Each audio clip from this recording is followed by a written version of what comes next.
Nous sommes de retour au Palais des Congrès d'Arles pour ces GIP métiers de l'enveloppe du bâtiment organisés par le 3CA BTP. Et cette fois-ci, je suis aux côtés de Bernard Anselem. Bonjour, monsieur Anselem.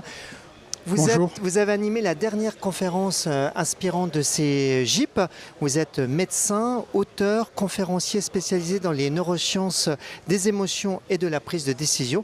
Et vous avez animé une conférence sur le thème « Comment engager l'intelligence collective et comment engager les gens à vous suivre ». Alors cette conférence s'adressait à la fois à des directeurs de CFA qui doivent entraîner leurs équipes, les encadrants, les accompagneurs socio-éducatifs, les formateurs, mais aussi les formateurs avec leurs jeunes dans leur classe. Parce que voilà, c'est pas toujours simple finalement de mobiliser une équipe, d'entraîner des gens autour d'un projet. Et en préparant cette émission, vous me disiez que on ne se focalise pas forcément sur les bons leviers pour entraîner une équipe. Oui, alors les leviers sont contre-intuitifs puisqu'on va forcément penser à motiver les gens en leur disant de se concentrer, de faire des efforts, des choses très rationnelles et bon, qui sont utiles, mais elles ne sont pas suffisantes. Elles ne sont pas suffisantes parce que nous avons des leviers qui sont non conscients, qui dépendent du cerveau animal, qui sont très puissants et qui vont déterminer nos sentiments, nos émotions, notre attention, nos jugements et nos comportements. Et donc ces leviers vont déterminer si on s'intéresse au cours, si on s'intéresse à ce que dit le manager, si on s'intéresse à ce que dit le formateur ou pas. Donc souvent on mobilise de manière très superficielle les équipes, quoi. On va passer en profondeur en fait, c'est ça? Voilà, alors il y a des leviers pour mobiliser cette attention, mais ces leviers ne sont pas intuitifs. Alors, il y a un premier aspect qui est déterminant, c'est ce que vous appelez les règles non verbales. Voilà, le cerveau vient du monde animal.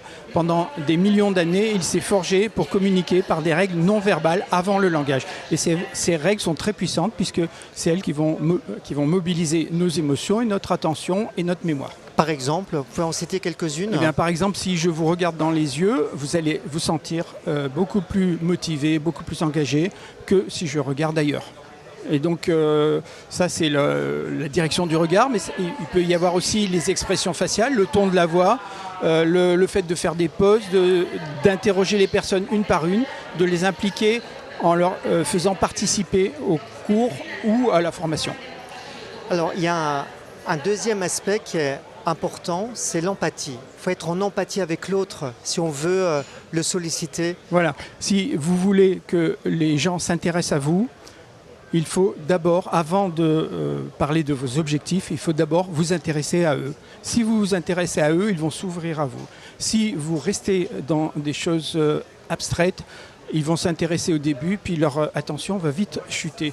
Et donc, à partir du moment où vous impliquez les gens, ils vont donner le meilleur d'eux-mêmes. Quand vous dites s'intéresser à la personne, c'est lui poser des questions, c'est vraiment créer un cadre qui la concerne en fait. Dans le monde de la formation, ça va être impliquer l'apprenant. Dans le monde du travail, eh bien, c'est s'intéresser à sa compréhension de la consigne, s'intéresser à savoir d'une part s'il l'a bien comprise, mais également s'il pense que c'est faisable, s'intéresser à ses objections, s'intéresser à tous les éléments qui vont faire que cette personne va s'impliquer. Alors, donc après ces règles non verbales, après l'empathie, on va parler des leviers d'action. Un des premiers, c'est de créer une sécurité psychologique. Voilà, alors là c'est au niveau collectif, ouais. Là on était au niveau interindividuel, voilà, okay. Là on passe au niveau collectif. Plusieurs études ont montré que le premier levier pour engager l'intelligence collective, ce n'est pas l'intelligence de chacun des membres. C'est pas une addition. Voilà, vous pouvez mettre des gens très intelligents ensemble, s'ils ne communiquent pas bien entre eux, ce sera une addition d'individualités qui vont chacun tirer dans leur coin. Donc pour aller au-delà de ces intelligences individuelles, donc, il faut créer une sécurité psychologique. Il faut créer un ciment. C'est-à-dire, alors et comment ce ciment, ça va être, d'après les études, le ciment, c'est le premier levier de ce ciment, c'est la sécurité psychologique. C'est-à-dire que la sécurité psychologique, c'est la possibilité d'émettre des idées, d'émettre des doutes, de se tromper, c'est la possibilité de pouvoir faire des erreurs et de se sentir en sécurité. Si on se sent en sécurité, on va chercher des solutions, on va trouver des solutions. Si on ne se sent pas en sécurité, on va éviter les problèmes. Et donc, on va se protéger. Et quand on se protège, notre esprit n'est pas ouvert à la créativité. Alors que quand on est dans un sentiment de sécurité, là, l'esprit est ouvert, il va être productif et il va être créatif. Oui, il faut rassurer, quoi. Ça c'est Voilà. important. Que les gens se sentent à l'aise, qu'ils puissent s'exprimer sans retenue, sans risque d'être critiqués ou d'être sanctionnés. Il faut aussi éviter qu'il y ait un peu des leaders en fait. Il y a souvent dans un groupe Voilà. des personnes à l'aise Voilà. qui peuvent un petit peu polluer le reste du groupe. Exactement. Non, enfin, Alors si vous avez un leader, ce sera une intelligence individuelle. Mais les autres ne font rien. ça veut dire que le groupe n'a pas été cadré. Voilà, il va être bridé. On les laisse autres. la personne Voilà. s'exprimer. Voilà. Et si une personne s'exprime, les autres, Mais par c'est pas la loi bénéfique du moindre pour le effort, groupe, quoi, en fait. voilà, Ouais. par la loi du moindre effort, les autres ne vont pas forcément s'impliquer. Alors que si les temps de parole sont répartis, si on fait confiance à chacun, si chacun sait qu'il a une tâche bien précise, là, les gens vont être impliqués, vont donner le meilleur d'eux-mêmes. C'est ce que vous appelez un peu la confiance et la co-créativité. La codépendance et la C'est- co-créativité, oui. C'est-à-dire qu'on travaille ensemble et on fait confiance à l'autre pour Voilà. avancer. C'est Chacun ça a un rôle bien précis, bien compris, et chacun fait confiance à l'autre pour le reste de la mission. Donc tout ça, c'est du dialogue, de l'échange en fait. Oui, de l'échange et de la confiance et de l'empathie, de l'intérêt pour l'autre, parce que la sécurité psychologique, c'est aussi de l'empathie. Et puis le troisième levier, c'est la finalité, c'est donner du sens en fait. Pourquoi Oui. on s'engage dans un groupe, pourquoi on se mobilise autour d'un projet en fait. Absolument. De le rappeler Le- systématiquement. Quoi. Le fait de savoir pourquoi on s'engage va permettre de faire des efforts. Faire des efforts, c'est de la souffrance. Et donc, pour faire des efforts, il faut savoir ce qu'il y a en face. Donc, si on rappelle aux apprenants ou aux équipes pourquoi ils sont là et quel est l'avantage qu'il y a à faire des efforts, eh bien là, ils vont être beaucoup plus motivés, ils ont un sens, c'est comme un gouvernail. Donc les gens vont pouvoir affronter les difficultés, faire des efforts, parce qu'ils savent pourquoi.